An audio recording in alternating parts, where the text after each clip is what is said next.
আসসালামু আলাইকুম। Free online ক্লাসে সবাইকে স্বাগতম। আমি মোহাম্মদ আব্দুল্লাহ আল মামুন। আমাদের আজকের পড়ার বিষয় হচ্ছে পদার্থবিজ্ঞানের তৃতীয় অধ্যায়ের বল। আমরা এর আগে পদার্থবিজ্ঞানের তৃতীয় অধ্যায়ে বলে আরেকটা লেকচার করেছি, যেটা তোমরা আমাদের ইউটিউব চ্যানেলে খুঁজে পাবে। আজকে আমরা সেকেন্ড অংশটুকু নিয়ে আলোচনা করব। এর আগে আমরা পদার্থবিজ্ঞানের এর আগের লেকচারে বলে আমরা দেখেছি নিউটনের তিনটি গতিসূত্র। সেই গতিসূত্রে আমরা তিনটারই ব্যাখ্যা দেখেছি, তিনটাকে কিভাবে আমরা তিনটা থেকে কি কি পাই সেগুলো দেখেছি। আজকে আমরা আলোচনা করব এই পদার্থবিজ্ঞানের যে তৃতীয় অধ্যায়টি রয়েছে বল, সেই বলের কিছু উল্লেখযোগ্য ঘটনা নিয়ে, অর্থাৎ কিছু বৈশিষ্ট্য নিয়ে। প্রথমে আসো, ধরো এটা পৃথিবী। আমরা সবাই জানি যে আমাদের বাংলাদেশে যদি আমরা খনন করি তাহলে আমাদের ঠিক অপোজিট সাইডে চিলির একটা শহর পড়বে। তার মানে আমরা ভিতর দিয়েই এখানে খনন করে ওই পারে যাওয়ার কথা, তাই না? কিন্তু বাস্তবে কি আমরা যেতে পারবো? যদি এটা যাওয়া সম্ভব হতো তাহলে তো আমাদেরকে প্লেনে করে যেতে হতো না, তো আমরা সরাসরি মাটির নিচ দিয়ে চলে যেতে পারতাম। কিন্তু না, এটা সম্ভব না। কেন সম্ভব না আমরা সেটা একটু দেখব। ধরো আমরা পৃথিবীর এই প্রান্ত থেকে এই প্রান্তে যেতে চাচ্ছি, অর্থাৎ এখানে আমরা খনন করেছি, ফলে পৃথিবী দুটা খণ্ড হয়ে গেল। এখন আমরা এই পার থেকে এই পারে আসব, এখান থেকে যাত্রা শুরু করব, এখানে আমরা চলে আসতে চাচ্ছি। তাহলে কি আমরা এখানে আসতে পারবো? তো দেখা যাক কি হয়। আমরা নিউটনের প্রথম সূত্র থেকে দেখেছি যে জড়তা বলে একটা রাশি ছিল, যার সংজ্ঞায় আমরা বলেছিলাম প্রত্যেকটা বস্তু যেমন আছে তেমন থাকতে চায়। অর্থাৎ গতিশীল বস্তু সর্বদা গতিশীল থাকতে চায়, স্থির বস্তু সর্বদা স্থির থাকতে চায়। তাহলে আমি যদি এখানে কোনো বস্তুকে ছেড়ে দেই, কি হবে? পৃথিবীর কেন্দ্র তাকে আকর্ষণ করে নিচে নামাতে চাবে, কারণ আমরা জানি পৃথিবীর সকল বস্তুকে তার কেন্দ্রের দিকে আকর্ষণ করছে। তাহলে এখানে যে বস্তুটাকে আমরা ছেড়ে দিলাম, পৃথিবীর কেন্দ্র করবে কি? তাকে আকর্ষণ করে নিচে নিয়ে আসার চেষ্টা করবে। ঠিক আছে, যখন নিচে আসছে, ঠিক কেন্দ্রের কাছে যখন সে চলে আসলো, তখন তার কেন্দ্রে থেকে যাওয়া উচিত ছিল, কারণ সে কেন্দ্রের দিকে আকর্ষণ করছে। তাহলে ঠিক এখানে এসে তার থেমে যাওয়া উচিত ছিল, কিন্তু সে এখানে থামবে না, সে এটা অতিক্রম করে নিচের দিকে চলে আসতে থাকবে। কেন? কারণ হচ্ছে তার গতি জড়তা। কারণ ওই যে আমরা বলছি প্রত্যেকটা বস্তুই যে অবস্থায় আছে সেই অবস্থায় থাকার একটা প্রবণতা দেখায়। তার মানে সে যখন গতিশীল ছিল, এই কেন্দ্রে আসার সময় তার মাঝে সে গতিটা থেকে গেছে। পৃথিবী তার কেন্দ্র পর্যন্ত তাকে আকর্ষণ করে নিয়ে আসছে, কিন্তু তাকে থামাতে পারেনি। কারণ কি? তার মাঝে গতি আছে। তখন কি হবে? সেই কেন্দ্র থেকে দূরে চলে আসা শুরু করবে এবং একই মুহূর্তে পিছন দিক থেকে, অর্থাৎ কেন্দ্রের দিকে, তাকে আবার টেনে ধরবে পৃথিবী। কেন? কারণ পৃথিবীর ধর্মই এটা, সকল বস্তুকে কেন্দ্রের দিকে নিয়ে যাওয়ার চেষ্টা করবে। ফলে এই বস্তুটা যখন কেন্দ্র থেকে দূরে যেতে থাকবে, ধীরে ধীরে তার গতি কমতে থাকবে এবং একটা সময়ে সে গতিটা জিরো হয়ে যাবে। তখন কি করবে? পৃথিবী যেহেতু তাকে টানছে, সে আবার পিছন দিকে যাওয়া শুরু করবে। আবার পিছন দিকে যখন আসবে, ঠিক কেন্দ্রের কাছে আসার পর তার ওখানে থেমে যাওয়া উচিত ছিল, কিন্তু না, সে থামবে না। সে আবার কি করবে? কেন্দ্র পার হয়ে উপরের দিকে যাওয়া শুরু করবে। এর কারণটা কি? ওই যে গতি জড়তা। কারণ কেন্দ্রে যখন ছিল তখন তার মাঝে একটা গতি ছিল, সেই গতির কারণে সে সামনের দিকে অগ্রসর হওয়া শুরু করবে। আবার যখন সে সামনের দিকে অগ্রসর হওয়া শুরু করবে উপরের দিকে, তখন তাকে আবার পৃথিবী নিচের দিকে টেনে নিচে নামার চেষ্টা করবে। এই ঘটনাটা সব সময় এখানে ঘটতে থাকবে। ফলে কি হবে? আমরা যদি কোনো বস্তুকে এভাবে পৃথিবীর এক প্রান্তে ছেড়ে দিয়ে অপর প্রান্তে পেতে চাই, আমরা কখনোই পাবো না। কারণ সেটা বারবার এখানে যাবে আবার আসবে, এই পথে সে ওঠানামা বারবার করবে। এবং সেটা কেন? গতি জড়তা এবং পৃথিবীর আকর্ষণ বলের কারণে। তাহলে এটা সম্ভব না, যার কারণে বিজ্ঞানীরা এই পদ্ধতিতে না যেয়ে বরঞ্চ আমাদের সেটা নৌপথে হোক বা বিমান পথে হোক চলাচলের ব্যবস্থা করছে। যদি এটা সম্ভব হতো এপার থেকে এপারে যাওয়া, তাহলে আমরা সহজেই কি করতাম? খনন করে চলে যেতে পারতাম। তাহলে আমরা বলতে পারি যে পৃথিবীর এক প্রান্ত থেকে অন্য প্রান্ত যদি আমরা খনন করে দেই, এখানে যদি কোনো বস্তুকে ছেড়ে দেই, সেটা কি করবে? এই পথে শুধুমাত্র ওঠানামা করতে থাকবে। কখনো এটা উপরেও চলে আসবে না, নিচেও চলে আসবে না। সবসময় এই অংশটুকুর মধ্যে সে বারবার ওঠানামা করবে। ঠিক আছে? তো এটা ছিল একটা ছোট্ট উদাহরণ। এবার পৃথিবী যে কোনো বস্তুকে আকর্ষণ করে সেই আকর্ষণ বলটার মান কত। ধরো এটা হচ্ছে পৃথিবী, একে আমরা বড় হাতের এম দিলাম, আর এটা হচ্ছে যে কোনো একটা বস্তু। পৃথিবী এই বস্তুটাকে আকর্ষণ করবে, এটা আমরা স্মল এম দিয়েছি, এটা ক্যাপিটাল এম দিয়েছি। তাহলে কত বলে আকর্ষণ করবে? বিজ্ঞানী নিউটন বলছেন যে এই বলটার মান হবে তাদের ভরদ্বয়ের গুণফলের সমানুপাতিক এবং তাদের যে মধ্যবর্তী দূরত্ব অর্থাৎ দুই কেন্দ্রের যে সংযোজক সরলরেখা এই দূরত্বের বর্গের ব্যস্তানুপাতিক। তাহলে ভরদ্বয়ের গুণফলের সমানুপাতিক হবে এবং দূরত্বের বর্গের ব্যস্তানুপাতিক হবে। তাহলে দুটাকে যদি আমি কম্বাইন করে লিখতে চাই তাহলে আমি পাবো এফ সমানুপাতিক m m divided by d square. সমানুপাতিক চিহ্ন তুলে দিলে যে সমানুপাতিক ধ্রুবক আসে সেটাকে আমরা বলছি সার্বজনীন ধ্রুবক বড় হাতের জি বা ক্যাপিটাল জি। এটা হচ্ছে একটা সার্বজনীন ধ্রুবক, তার মানে এর মানের কোনো পরিবর্তন হবে না, মহাবিশ্বে যেখানেই যাই জি এর মান ফিক্সড। তাহলে এই সূত্র থেকে এখন আমরা দেখব যে কিভাবে অভিকর্ষ ত্বরণটা আমরা নির্ণয় করতে পারি। ঠিক আছে, আমরা যে বলি যে অভিকর্ষ ত্বরণের মান হচ্ছে 9.8, সেটা কিভাবে আসলো বা সেটা কিভাবে নির্ণয় করা হয় সেটা আমরা একটু দেখব। আচ্ছা, বস্তুর ওজন ডাব্লু বা এফ সমান সমান কি এমজি। তাহলে পৃথিবীর পৃষ্ঠে যদি আমরা কোনো বস্তুকে ফেলতে চাই সে তাকে যে বলে আকর্ষণ করবে সেটা হচ্ছে এমজি। সেই বলটাকে আবার আমরা এভাবেও লিখতে পারি, দুটাই সম্ভব। ঠিক আছে, কারণ এটা হচ্ছে মহাকর্ষের সূত্র, এটা মহাকর্ষের যে কোনো দুটা বস্তুর মধ্যে, আর এটা হচ্ছে পৃথিবীর জন্য। তাহলে এটা মহাকাশের মধ্যে তো পৃথিবীও পড়ে, তার কারণে আমরা এটাও পৃথিবীর জন্য ইউজ করতে পারি, এটাও ইউজ করতে পারি। তাহলে মানে এখানে যে বলটা বস্তুটা উপলব্ধি করবে সেটা হচ্ছে এই দুটা বলই, অর্থাৎ এটাও লিখতে পারি এটাও লিখতে পারি। তাহলে দুটা বল সমান, তাহলে আমরা লিখতে পারি এম জি সমান সমান G m m by d square. তাহলে দুই দিক থেকে আমরা ছোট হাতের এমটা কেটে দিতে পারি, কারণ এটা হচ্ছে বস্তুটার ভর, যে বস্তুটা আসছে, আর বড় হাতের এমটা হচ্ছে পৃথিবীর ভর। তাহলে এখান থেকে আমরা জি সমান সমান কি পেলাম, G M by d square.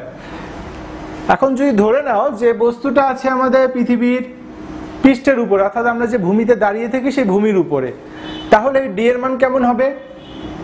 তখন এই ডিটা হবে কি পৃথিবীর যেটা ব্যাসার্ধ কেন্দ্র থেকে পরিধি পর্যন্ত, ঠিক এই দূরত্বটা, এটা হবে পৃথিবীর ব্যাসার্ধ। তাহলে তখন আমরা ডিটাকে আর দ্বারা রূপান্তর করতে পারি। তার মানে জি সমান সমান পেলাম G M by R square. এটা হচ্ছে আমাদের অভিকর্ষ ত্বরণ নির্ণয়ের সূত্র। তাহলে এখন প্রশ্ন হতে পারে আমি অভিকর্ষ ত্বরণ কেন 9.8 লিখি?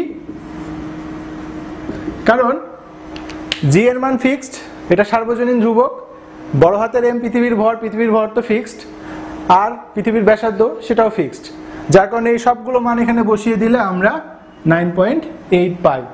কারণ প্রশ্ন হতে পারে যে তোমরা অনেক সময় পড়ে থাকবা জি এর মান পরিবর্তনশীল স্মল জি, সেটা কেন হয়? আমরা জানি পৃথিবী গোলাকার না, পৃথিবী ডিম্বাকার, যার কারণে পৃথিবীর ব্যাসার্ধ এক এক জায়গায় এক এক রকম, ফলে আর এর মানটাও এক এক জায়গায় এক এক রকম হবে, ফলে জি এর মানটাও এক এক জায়গায় এক এক রকম হবে। তাহলে কেন আমরা 9.8 লিখি? কারণ এটা হচ্ছে একটা আদর্শিক মান, মানে একটা মানকে নেওয়া হয়েছে যেটা সবাই ব্যবহার করবে, কারণ এক এক জায়গায় জি এর মান এক এক রকম। এই মানটা তাহলে কোথাকার, কোন জায়গায়? এই মানটা হচ্ছে 45 ডিগ্রি অক্ষাংশে।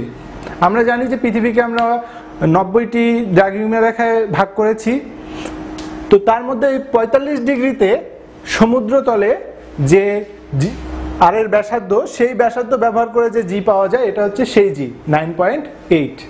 ঠিক আছে, এভাবে আমরা অভিকর্ষ ত্বরণ নির্ণয় করতে পারি। এবার এসো, গতদিন আমরা বেশ কয়েক ধরনের বল পড়েছি তাই না? যেমন মহাকর্ষ বল ছিল, তড়িৎচুম্বকীয় বল ছিল, তারপর আমাদের সবল নিউক্লিয় বল ছিল, দুর্বল নিউক্লিয় বল ছিল। এই চারটাকে বলছিলাম আমরা মৌলিক বল। এর ব্যতীত আমরা অনেক বল আছে যেগুলোকে আমরা বলছিলাম যে এগুলো মৌলিক বল নয়, এগুলোকে পর্যালোচনা করলে আমরা দেখব যে আসলে না, এগুলো এই চারটা বলেরই কোনো একটা বিশেষ রূপ। তার মধ্যে একটা বল হচ্ছে স্প্রিং বল। স্প্রিং শব্দটার সঙ্গে সবাই পরিচিত, আমরা সবাই স্প্রিং দেখছি। স্প্রিং কেমন হয়? এরকম পেঁচানো হয়। তো এরকম একটা স্প্রিংকে যদি আমরা কোনো একটা তলের সঙ্গে আবদ্ধ করে রাখি, অর্থাৎ কোথাও যদি ঝুলাই রাখি কোনো আংটার সঙ্গে, তাহলে এই স্প্রিং এর নিচের দিকে যদি আমি একটা ভর ঝুলাই দেই, ধরো এম ভরের একটা বস্তু ঝুলাই দিলাম, কি হবে? স্প্রিংটা নিচের দিকে নেমে আসবে, অর্থাৎ প্রসারিত হবে, তাই তো? কতটুকু প্রসারিত হয়? ধরো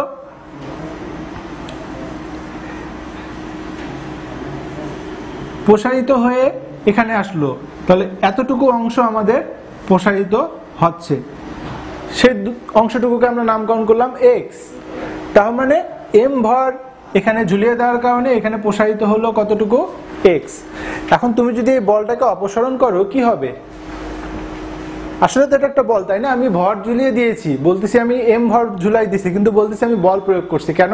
আমি এম ভর দেওয়ার সঙ্গে সঙ্গে এখানে ওজন ক্রিয়া করছে, ওজন তো একটা বল, সেই ওজনটাকে একে নিচে নামিয়ে নিয়ে আসছে।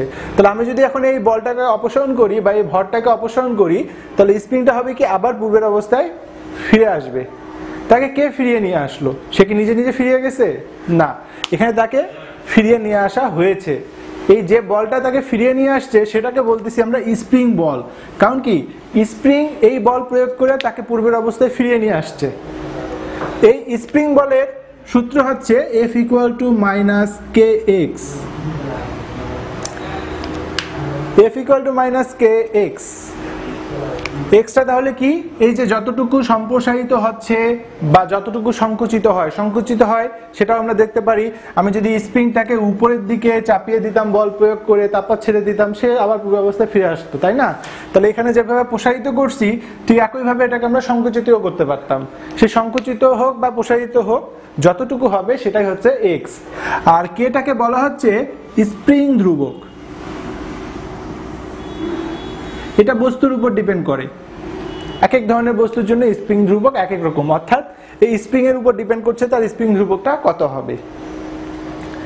আচ্ছা, আর এখানে যে আমরা এফটা পাচ্ছি, তাহলে এই এফটা কি? স্প্রিং যে তার নিজের অবস্থানটা পূর্বের অবস্থায় নিয়ে আসছে যে বলের মাধ্যমে, সেই বলটা হচ্ছে স্প্রিং বল। এখানে মাইনাস দেওয়ার একটাই কারণ, সেটা হচ্ছে এটা প্রতিরোধকারী বল বা বিপরীত বল। দেখো আমরা প্রযুক্ত বল করছি নিচের দিকে, এ কাজ করছে কোন দিকে? উপরের দিকে। আবার যখন সংকুচিত করি তখন আমরা বল প্রয়োগ করি উপরের দিকে, কিন্তু অপসারণ করার সঙ্গে সঙ্গে স্প্রিং বল প্রয়োগ করে নিচের দিকে, ঠিক আছে? তার মানে এই বলটা হচ্ছে বিপরীতমুখী। আমরা যেদিকে প্রয়োগ করছি এটা ঠিক তার বিপরীত দিকে ক্রিয়া করছে, এই জন্য এখানে আমরা মাইনাস চিহ্নটা ব্যবহার করছি। তাহলে F = -kx। এটা আমরা কখন লিখব? স্প্রিং বলের ক্ষেত্রে বলটাকে লিখব F = -kx। এটা ছিল স্প্রিং নিয়ে আলোচনা। স্প্রিং নিয়ে আরো ডিটেইলস আলোচনা আছে, তোমরা যখন কলেজে উঠবা তখন তোমরা স্প্রিং নিয়ে আরো অনেক আলোচনা পাবা। আমাদের আপাতত এতটুকু আলোচনা এখানে স্প্রিং নিয়ে। এরপর আসো আরেকটা বিশেষ বল, সেটা হচ্ছে ঘর্ষণ বল। এই বলটা আমরা প্রতিনিয়ত ফেস করি, তাই না? স্বাভাবিকভাবে আমরা যদি কোনো রাস্তা দিয়ে কোনো বস্তুকে নিয়ে যেতে চাই, কি হবে? এই রাস্তাটার উপর দিয়ে যখন বস্তুটা যায় তখন এই রাস্তাটা বস্তুটাকে বাধা দিচ্ছে, অর্থাৎ তার উপর দিয়ে যেতে দিচ্ছে না। এটা স্বাভাবিক, তোমার উপর দিয়ে যদি কেউ যেতে চায় তুমিও তাকে যেতে দিবা না, বাধা দিবা। ঠিক তেমনি রাস্তাটাও বাধা দিচ্ছে। এই যে বাধা দিচ্ছে, তার মানে কি দিয়ে বাধা দিবে? বল দিয়ে বাধা দিবে। এই বাধাদানকারী বলটার নামই হচ্ছে ঘর্ষণ বল। তাহলে ঘর্ষণ বল বলতে আমরা কি বুঝবো? কোনো একটা বস্তু যখন কোনো তলের উপর দিয়ে যাবে তখন সেই তলটা বস্তুটার চলার পথে যে বাধা সৃষ্টি করবে সেটাই হচ্ছে ঘর্ষণ বল। তার মানে এটা একটা বাধাদানকারী বল। এখন দেখো আমি এই বস্তুটাকে এফ বল প্রয়োগ করলাম, এফ বল প্রয়োগ করে একে আমি সামনের দিকে অগ্রসর করব। তাহলে এফ বলে যদি সে সামনের দিকে যেতে আমি প্রয়োগ করছি, সে সামনের দিকে যাবে, কিন্তু এই তলটা আমার বাধা দিচ্ছে ছোট হাতের এফ বল দিয়ে, অর্থাৎ আমার ঘর্ষণ বল হচ্ছে ছোট হাতের এফ। তাহলে কি হবে বলো দেখি?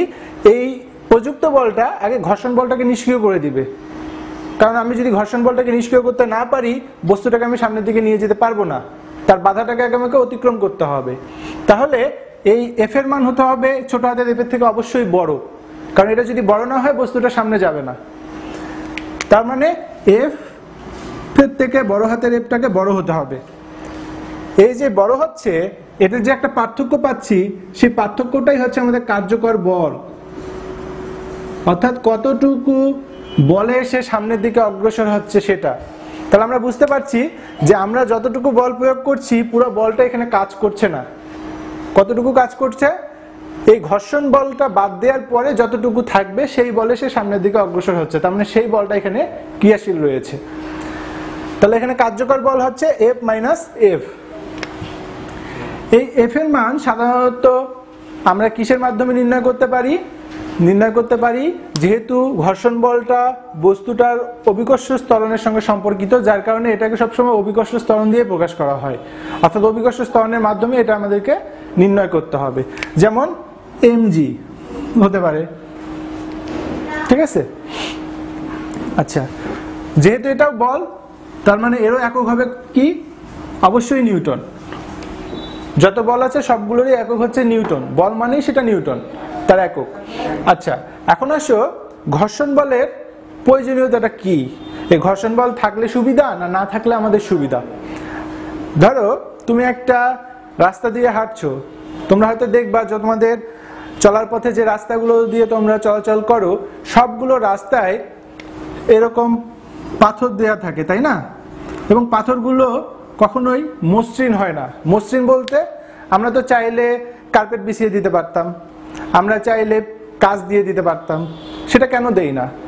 কারণ তুমি যদি এখানে একটা কাঁচের প্লেট ব্যবহার করো সে কাঁচটা হবে মসৃণ, অর্থাৎ ওখানে কোনো খাঁজ থাকবে না, একদম প্লেন। আর যদি আমরা পাথরগুলো ইউজ করি তাহলে সেটা একটু খাঁজযুক্ত হবে।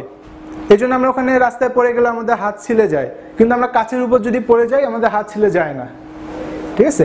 কারণ রাস্তায় খাঁজ থাকে। এই খাঁজগুলোই আমাদেরকে বেশি বাধা দেয়, এবং এই খাঁজগুলো যখন আমাদেরকে বাধা দেয় তখন আমাদের চলার পথে ঘর্ষণ বলটাও আমরা বেশি অনুভব করি। কিন্তু যখন কোনো প্লেন তলের উপর দিয়ে যাব, যেমন কাঁচের উপর দিয়ে যাব, আমরা কোনো ঘর্ষণ বল সেভাবে অনুভব করতে পারবো না। তাহলে কোন তলগুলো আমাদেরকে বাধা দেয়? যেগুলো অমসৃণ সেই তলগুলো আমাদেরকে বাধা দিবে, আর যে তলগুলোতে কোনো খাঁজ নেই অর্থাৎ মসৃণ তল সেগুলোতে আমরা কোনো বাধা পাবো না। এই জন্য রাস্তাঘাটগুলো আমাদের অমসৃণ করা হয় ইচ্ছা করে, যেন আমাদেরকে বাধা দেয়। তাহলে বাধা দিলে কি সুবিধা? বাধা দিলে সুবিধা, তুমি একটা গাড়িকে থামাতে যাচ্ছ, থামাতে পারবা। কেন? তুমি যখন ব্রেক চাপবা তুমিও বাধা দিচ্ছ, রাস্তাও তোমাকে বাধা দিচ্ছে, ফলে দুই বাধার কারণে সহজে গাড়িটা থেমে যাবে। কিন্তু তুমি যদি একটা কাঁচের প্লেটের রাস্তা দিয়ে যেতে থাকো, ওখানে যদি ব্রেক চাপো তোমার গতি জড়তার কারণে তুমি পিছলে সামনের দিকে চলে যাবা। এই জন্য দেখবা পিচ্ছিল রাস্তা, বিশেষ করে বর্ষাকালে যখন আমরা মাটির রাস্তা দিয়ে হাঁটি, যে জায়গাগুলো প্লেন থাকে মাটির সেগুলোতে আমরা পিছলে যাই। তাহলে আমাদেরকে সবসময় সতর্ক থাকতে হবে যে মসৃণ তলে আমরা যদিও বাধা পাচ্ছি তারপরেও সেখানে অ্যাক্সিডেন্ট করার সম্ভাবনা কম, কিন্তু অমসৃণ তলে আমরা মসৃণ তলে আমরা বাধাটা পাই না, ফলে এই জায়গায় অ্যাক্সিডেন্ট করার সম্ভাবনা বেশি। কিন্তু অমসৃণ তলে আমাদেরকে যদিও বাধা দেয়, এখানে আমাদের অ্যাক্সিডেন্ট করার সম্ভাবনা অনেক কম। তাহলে আমরা কোন ধরনের রাস্তা বেশি ইউজ করব? যেগুলো অমসৃণ। এই জন্য দেখবা তোমাদের যে গাড়িগুলো চলে, সেটা সাইকেল হোক মোটরসাইকেল হোক, টায়ারগুলো খাঁজ কাটা থাকে, টায়ারগুলো একদম প্লেন হয় না। টায়ারগুলো যখন ক্ষয় হয়ে প্লেন হয়ে যায় আমরা টায়ার চেঞ্জ করি। কেন চেঞ্জ করি? কারণ টায়ারটা মসৃণ হয়ে গেছে, মসৃণ হওয়ার কারণে ওটা পিছলে যাবে, তুমি ব্রেক চাপবা ও পিছলে যাবে। কিন্তু সেটা যদি খাঁজ কাটা থাকে অর্থাৎ নতুন অবস্থায় যখন থাকে, তুমি ব্রেক চাপলে ওটা সহজেই থেমে যায়। এই জন্য আমাদের সবসময় অমসৃণ জিনিসটাই চলাচলের পথে আমরা ব্যবহার করি। এটা ছিল আমাদের ঘর্ষণ বল নিয়ে একটা আলোচনা। এবার আসো, এই যে আমরা দৈনন্দিন জীবনে এত বল ব্যবহার করছি, সেটা ঘর্ষণ বল হোক, সেটা স্প্রিং বল হোক, সেটা অভিকর্ষজ বল হোক, এই বলগুলো না থাকলে কি হতো? যেমন আমি যখন রাস্তা দিয়ে হাঁটছি বা তোমরা যখন রাস্তা দিয়ে হাঁটছো কি করো? মাটিতে বল প্রয়োগ করো, তাই না? এভাবে তির্যকভাবে মাটিতে আমরা বল প্রয়োগ করছি, তারপর আমরা সামনের দিকে অগ্রসর হচ্ছি। এই মাটিতে যখন বল প্রয়োগ করছি তখন মাটি কি করছে? নিউটনের তৃতীয় সূত্র বলছে মাটিও আমাদেরকে সমান একটা বিপরীতমুখী বল প্রয়োগ করে। ফলে আমরা মাটিতে যে এফ বল প্রয়োগ করছি, মাটিও আমাদেরকে উপরের দিকে মাইনাস এফ বল প্রয়োগ করছে। ফলে মোট ক্রিয়াশীল বল হচ্ছে 0। ফলে আমরা যেই জায়গায় পা ফেলছি ওই জায়গায় দাঁড়িয়ে থাকতে পারছি। যদি এমন হতো আমরা যে বল প্রয়োগ করছি সেই বলটা মাটি আমাদেরকে যে বল প্রয়োগ করছে তার থেকে বেশি, তাহলে কি হতো? তাহলে আমরা নিচের দিকে পড়ে যেতাম, কারণ আমাদের প্রয়োগকৃত বলটা বেশি। আবার যদি এমন হতো আমরা যেদিকে বল প্রয়োগ করছি তার থেকে মাটি আমাদেরকে যে বল প্রয়োগ করছে সেটা বেশি, তখন কি হতো? আমরা মাটি থেকে উপরের দিকে উড়ে যেতাম, কারণ মাটি আমাদেরকে বেশি বল প্রয়োগ করে উপরের দিকে ঠেলা মারছে। ঠিক আছে? তাহলে আমাদেরকে এই ক্ষেত্রে মনে রাখতে হবে যে প্রতিরোধকারী বল যেহেতু সমান হচ্ছে, অর্থাৎ আমরা যে বল দিচ্ছি এবং মাটি আমাদেরকে যে বল দিচ্ছে, দুটো বল যেহেতু সমান হচ্ছে, যার কারণে আমরা রাস্তা দিয়ে সহজেই হাঁটতে পারি। তো এই ছিল আমাদের তৃতীয় অধ্যায় বল নিয়ে আলোচনা। তো আশা করি সবাই সবকিছু ডিটেলস বুঝতে পারছো। তারপরে কোনো প্রবলেম থাকলে আমাদের কমেন্ট সেকশনে কমেন্ট করবা, এবং অবশ্যই তোমার ফ্রেন্ডদেরকে আমাদের চ্যানেল সাবস্ক্রাইব করতে বলবা, আমাদের ভিডিও বেশি বেশি করে শেয়ার করবা এবং তোমাদের বন্ধুদেরকে আমন্ত্রণ জানাবা আমাদের চ্যানেলে। ধন্যবাদ সবাইকে। আগামীতে আবার কোনো পর্বে দেখা হবে। আসসালামু আলাইকুম।